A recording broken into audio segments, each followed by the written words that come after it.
Ayewa bedwe every day ayiwa ka lezo kutaulana uri murume pachiwa right hakuna mabasa kunzo after 5 months ayewa inini kana ayewa kutosamina nyama pano ndikaona basa usachema hapo le asne be gentle Imosha here kuti ndiri kushaya basa mukadzi wangu dzika mauza wanzasha zvinani zvangu kuswera nchitamba makasa ichakwana nguva nchariva nabasa amai wevana ceasefire kutuvana kurovana kupopotedzana ceasefire kuvana vedu vari kuzviona vanoti kudiko ceasefire kupundana ceasefire wema next door akazviziva vanoti kudiko handizivi here ini kuti ndichiri baba pamba panapa unofunza ani unondifarira chete kana ndichinge ndauya ndakabata kanyama unozviziva wani unoswera uchitamba makasa unoti mhuri yako neni tinodya makasa unonyapa kuti hakuna mabasa unondipasa hasha amai wevana ceasefire kutuvana kurovana kupopotedzana ceasefire kuvana vedu vari kuzviona vanoti kudiko ceasefire kupundana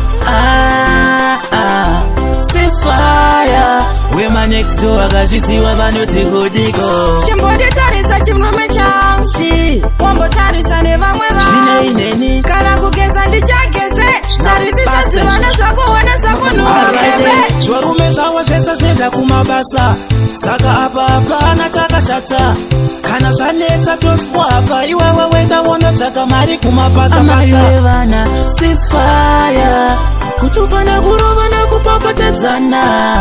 ceasefire kuvana vedu vari kuzviona vanoti kudiko ceasefire kupundana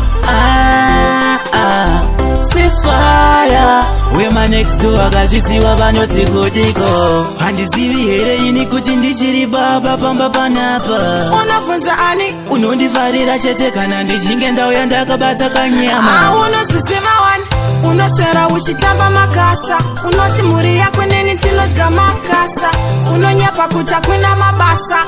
unondipasa hasha amai wevana ceasefire kutuvana kurovana kupopotedzana ceasefire kuvana vedu vari kuzviona vanoti kudiko ceasefire kupundana ceasefire wema next door akazviziva vanoti kudiko ceasefire kutuvana kurovana kupopotedzana ceasefire kuvana vedu vari kuzviona vanoti kudiko ceasefire kupundana ceasefire wema next door akazviziva vanoti kudiko ceasefire kupopotedzana